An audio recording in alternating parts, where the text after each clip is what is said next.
नमस्कार मित्रांनो, आरोग्य बीट्स चॅनलमध्ये तुम्हा सर्वांचे मनापासून स्वागत आहे.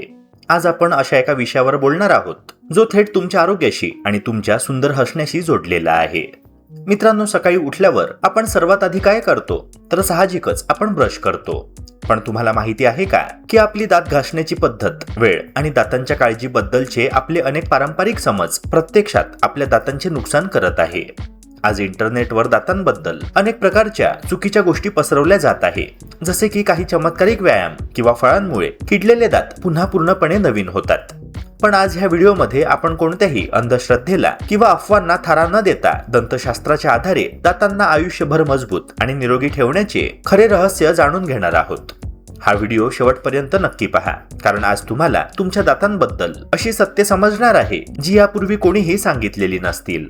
तत्पूर्वी हा व्हिडिओ तुम्ही महाराष्ट्राच्या कोणत्या भागातून पाहत आहात हे मला कमेंट करून नक्की सांगा, जेणेकरून मला कळेल की महाराष्ट्रातील कोणकोणत्या जिल्ह्यातील लोक आपल्या चॅनलशी जोडले गेले आहे. तसेच जर चॅनलवर नवीन असाल तर ह्या व्हिडिओला लाईक करून चॅनलला नक्की सबस्क्राईब करा, जेणेकरून अशाच प्रकारचे आरोग्यवर्धक कंटेंट्स तुम्हाला नेहमीच बघता येतील. चला तर मग मित्रांनो, व्हिडिओला लगेच सुरुवात करूया.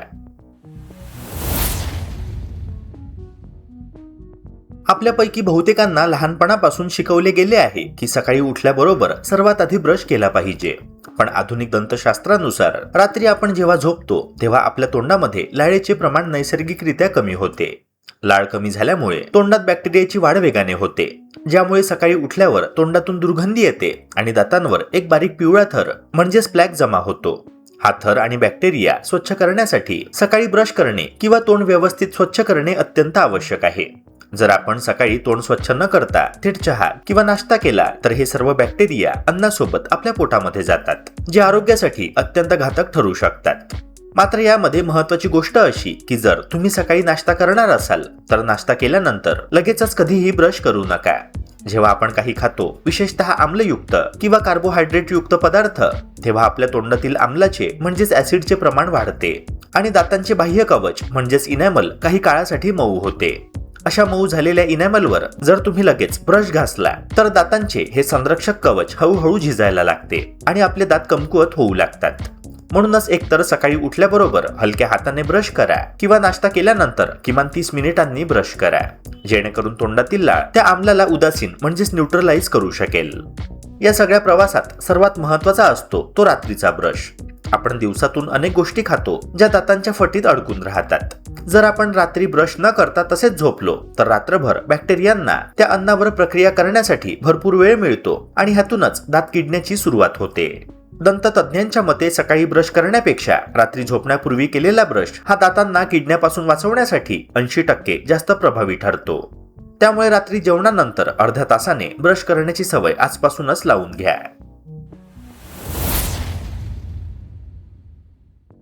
मित्रांनो, आपले दात कितीही पांढरे शुभ्र असले तरी जोपर्यंत त्यांचे मूळ म्हणजेच आपल्या हिरड्या मजबूत नसतील तोपर्यंत दात जास्त काळ टिकू शकत नाही.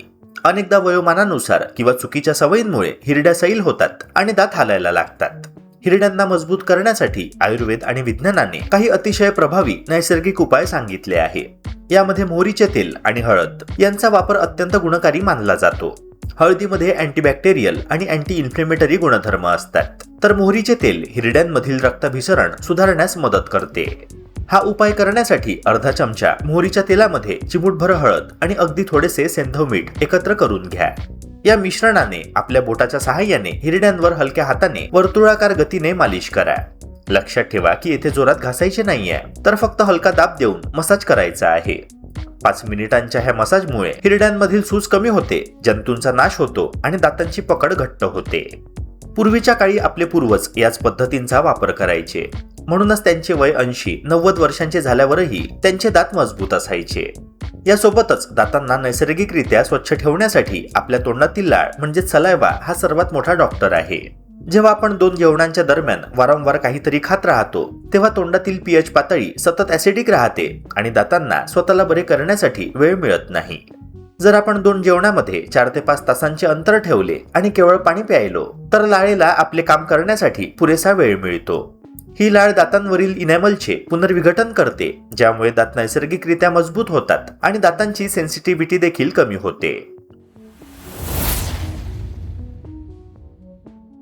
अनेकांचा असा गैरसमज असतो की दात फक्त बाहेरून घासून स्वच्छ ठेवले की ते कधीच खराब होणार नाही, परंतु दात हा आपल्या शरीराचा एक जिवंत भाग आहे आणि त्यांना आतून मजबूत राहण्यासाठी योग्य पोषणाची म्हणजेच न्यूट्रिशनची अत्यंत गरज असते.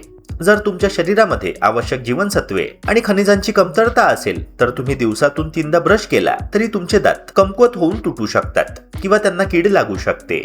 दातांच्या आरोग्यासाठी कॅल्शियम, व्हिटॅमिन D3 आणि व्हिटॅमिन C हे 3 मुख्य खांब मानले जातात. कॅल्शियम हे दातांच्या आणि हाडांच्या संरचनेचा मुख्य घटक आहे. जर शरीरात कॅल्शियम कमी असेल तर दात ठिसूळ होतात आणि लवकर घासले जातात. कॅल्शियमच्या पुरवठ्यासाठी पांढरे तीळ हा एक उत्तम शाकाहारी स्रोत आहे. रोज 1 चमचा तीळ चावून खाल्ल्याने शरीराला भरपूर प्रमाणात नैसर्गिक कॅल्शियम मिळते. यासोबतच हे कॅल्शियम शरीरात शोषून घेण्यासाठी व्हिटॅमिन D3 ची गरज असते. यासाठी रोज सकाळी 15 ते 20 मिनिटे कोवळ्या उन्हात बसणे आवश्यक आहे, ज्यामुळे शरीरात नैसर्गिकरित्या व्हिटॅमिन D तयार होते आणि दात आतून मजबूत बनतात. दुसरे महत्त्वाचे जीवनसत्व म्हणजे व्हिटॅमिन C. जर तुमच्या हिरड्यांमधून वारंवार रक्त येत असेल, ब्रश करताना किंवा काही खाताना वेदना होत असतील तर हे शरीरात व्हिटॅमिन C कमी असल्याचे स्पष्ट लक्षण आहे. व्हिटॅमिन C च्या कमतरतेमुळे हिरड्या सैल होतात आणि तोंडातून दुर्गंधी येण्याची समस्या सुरू होते. ही कमतरता दूर करण्यासाठी आपल्या आहारामध्ये आंबट फळे, लिंबू आणि विशेषतः आवळ्याचा समावेश करणे हे अत्यंत फायदेशीर ठरते. योग्य पोषण मिळाल्यास दातांचे आरोग्य कोणत्याही सप्लिमेंट शिवाय उत्तम राहू शकते. मित्रांनो, आता आपण त्या फळाबद्दल बोलूया ज्याचा उल्लेख आयुर्वेदामध्ये दातांसाठी वरदान म्हणून केला आहे, आणि ते फळ म्हणजे जांभूळ. पावसाळ्याच्या दिवसांमध्ये आपल्याकडे जांभळे भरपूर प्रमाणात मिळतात. अनेकदा आपण ह्या फळाकडे दुर्लक्ष करतो, पण दंत आरोग्याच्या दृष्टीने जांभूळ हे अत्यंत गुणकारी फळ आहे. जांभळामध्ये नैसर्गिकरित्या ॲस्ट्रिंजंट म्हणजेच तुरट गुणधर्म असतात. जेव्हा आपण जांभूळ चावून खातो तेव्हा त्यातील तुरट रस आपल्या हिरड्यांना घट्ट करण्याचे आणि तोंडातील हानिकारक बॅक्टेरियांचा नाश करण्याचे काम करतो. शास्त्रोक्त दृष्टीने पाहायचे झाले तर जांभळामध्ये कॅल्शियम, फॉस्फरस, लोह आणि व्हिटॅमिन C हे मुबलक प्रमाणात असते. हे घटक दातांची इनॅमल मजबूत ठेवण्यासाठी मदत करतात. तसेच जांभळामध्ये असलेले अँटीऑक्सिडंट्स तोंडातील संसर्ग म्हणजेच इन्फेक्शन दूर ठेवतात. महत्त्वाचे म्हणजे जांभळाच्या सेवनाने तोंडात लाळेची निर्मिती चांगल्या प्रमाणात होते, जी दातांवरील पिवळे डाग नैसर्गिकरित्या कमी करण्यासाठी मदत करते. मात्र हे लक्षात ठेवले पाहिजे की जांभूळ हिरड्यांचे रक्षण करू शकते आणि दात मजबूत ठेवू शकते, पण ते दातांची मोठी पोकळी किंवा कीड पूर्णपणे गायब करू शकत नाही. फक्त जांभूळच नव्हे तर जांभळाच्या बियांची पावडर देखील दातांसाठी टूथ पावडर किंवा मंजन म्हणून वापरली जाऊ शकते. जांभळाच्या बिया वाळवून त्याची बारीक पावडर तयार करा. या पावडरीमध्ये थोडे सेंधव मीठ आणि लवंगाचे तेल मिसळून तुम्ही आठवड्यातून 2दा दात घासल्यास दातांमधील कळा येणे, सेन्सिटिव्हिटी आणि तोंडाची दुर्गंधी पूर्णपणे दूर होते. हे निसर्गाचे असे एक औषध आहे जे अत्यंत स्वस्त आहे, पण त्याचे फायदे महागड्या टूथपेस्ट पेक्षाही कितीतरी पटीने जास्त आहे. मित्रांनो, आवळ्यामध्ये भरपूर प्रमाणात आढळणारे व्हिटॅमिन C आणि शक्तिशाली अँटीऑक्सिडंट्स दातांच्या आणि हिरड्यांच्या आरोग्यासाठी अत्यंत महत्त्वाचे आहे. वैज्ञानिक दृष्टिकोनातून व्हिटॅमिन C हिरड्यांमधील कोलॅजन ह्या प्रथिनाच्या निर्मितीसाठी आवश्यक असते, जे दातांना त्यांच्या जागी घट्ट पकडून ठेवण्यास मदत करते. आवळ्यातील दाहक विरोधी म्हणजेच अँटी इन्फ्लेमेटरी गुणधर्मांमुळे हिरड्यांमधून रक्त येणे, सूज येणे आणि जिंजिव्हायटिस सारख्या आजारांचा धोका कमी होतो. तसेच यातील पोषक घटक तोंडात लाळेचे म्हणजेच सलायवाचे प्रमाण नियंत्रित ठेवतात, ज्यामुळे तोंडाची दुर्गंधी दूर होते. दुसऱ्या बाजूला आवळ्यात नैसर्गिक अँटीमायक्रोबियल गुणधर्म असतात, जे तोंडात वाढणाऱ्या हानिकारक बॅक्टेरियांशी लढतात आणि दातांना कीड लागण्यापासून वाचवतात. मात्र आवळा चवीला अत्यंत आंबट असल्याने तो खाताना एक वैज्ञानिक काळजी घेणे गरजेचे आहे. आवळ्यातील आम्लामुळे दातांचे बाह्य कवच म्हणजेच इनॅमल तात्पुरते मऊ होऊ शकते. म्हणूनच आवळा खाल्ल्यानंतर किंवा त्याचा रस प्यायल्यानंतर लगेच दात घासणे टाळावे, कारण यामुळे इनॅमल घासले जाण्याचा धोका असतो. त्याऐवजी साध्या पाण्याने स्वच्छ चूळ भरणे दातांच्या आरोग्यासाठी सर्वात जास्त फायदेशीर ठरते. मित्रांनो, आपल्या दातांचे आरोग्य केवळ आपण काय खातो ह्यावर अवलंबून नसते, तर आपल्या रोजच्या छोट्या छोट्या सवयींवरही मोठ्या प्रमाणात अवलंबून असते. दुर्दैवाने अनेक लोक नकळत अशा काही चुका करत असतात, ज्या हळूहळू दातांचे आणि हिरड्यांचे नुकसान करत असतात. त्यापैकी सर्वात सामान्य चूक म्हणजे खूप जोरात किंवा कठीण ब्रशने दात घासणे. अनेकांना असे वाटते की जितक्या जोरात दात घासले जातील तितके ते अधिक स्वच्छ आणि चमकदार होतील, परंतु प्रत्यक्षात ह्याचा परिणाम अगदीच उलट होतो. दातांच्या बाहेरील संरक्षणात्मक थराला इनॅमल असे म्हणतात आणि हा थर शरीरातील सर्वात कठीण उतकांपैकी एक असला तरी तो सततच्या घर्षणामुळे झिजू शकतो. जेव्हा एखादी व्यक्ती दररोज कठीण ब्रश वापरते किंवा जास्त दाब देऊन ब्रश करते तेव्हा इनेबल हळूहळू कमी होऊ लागते. त्याखाली असलेला डेंटिन हा थर नैसर्गिकरित्या पिवळसर रंगाचा असल्यामुळे दात पिवळे दिसू लागतात. इतकेच नव्हे तर दातांमध्ये संवेदनशीलता वाढू शकते. थंड किंवा गरम पदार्थ खाताना त्रास होऊ शकतो आणि हिरड्या देखील मागे सरकू शकतात. त्यामुळे दातांचे दीर्घकाळ संरक्षण करण्यासाठी नेहमीच मऊ ब्रिसल्स असलेला ब्रश वापरणे, हलक्या हाताने गोलाकार पद्धतीने ब्रश करणे आणि 2 मिनिटांपेक्षा जास्त वेळ दात घासू नये हे अत्यंत महत्त्वाचे आहे.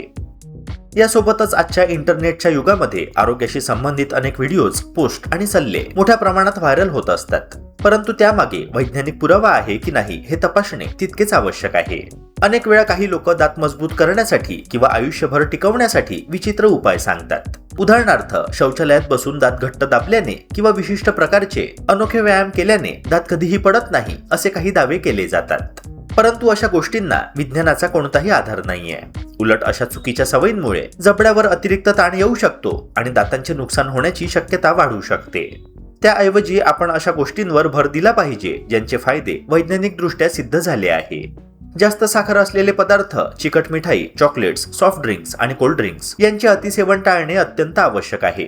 कारण हे पदार्थ तोंडातील जीवाणूंना वाढण्यासाठी मदत करतात आणि दातांमध्ये कीड निर्माण करतात.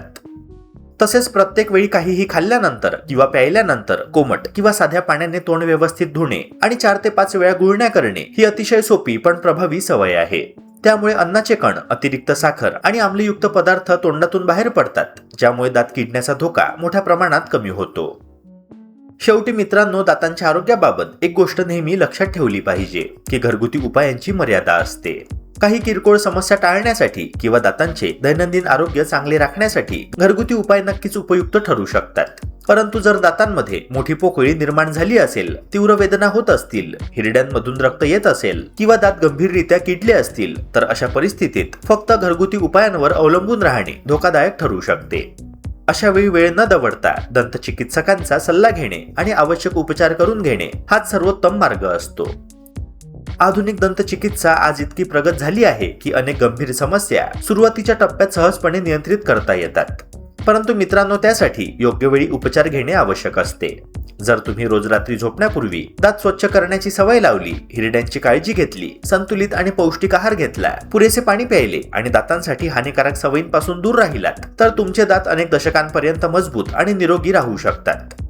निरोगी दात हे केवळ सुंदर हास्य देत नाही तर संपूर्ण शरीराच्या आरोग्यासाठीही महत्त्वाची भूमिका बजावत असतात. त्यामुळे आजपासूनच योग्य सवयी अंगीकारा आणि आपल्या दातांचे आरोग्य आयुष्यभर जपा. आजचा हा माहितीपूर्ण व्हिडिओ तुम्हाला कसा वाटला आम्हाला कमेंट करून नक्की सांगा. आरोग्याशी संबंधित अशीच खरी आणि शास्त्रीय माहिती मिळवण्यासाठी तुमच्या आवडत्या आरोग्य बिट्स चॅनलला नक्की सबस्क्राईब करा आणि हा व्हिडिओ आपल्या मित्रांसोबत शेअर करायला विसरू नका. भेटूया पुन्हा एका नव्या व्हिडिओसह. जय हिंद, जय महाराष्ट्र.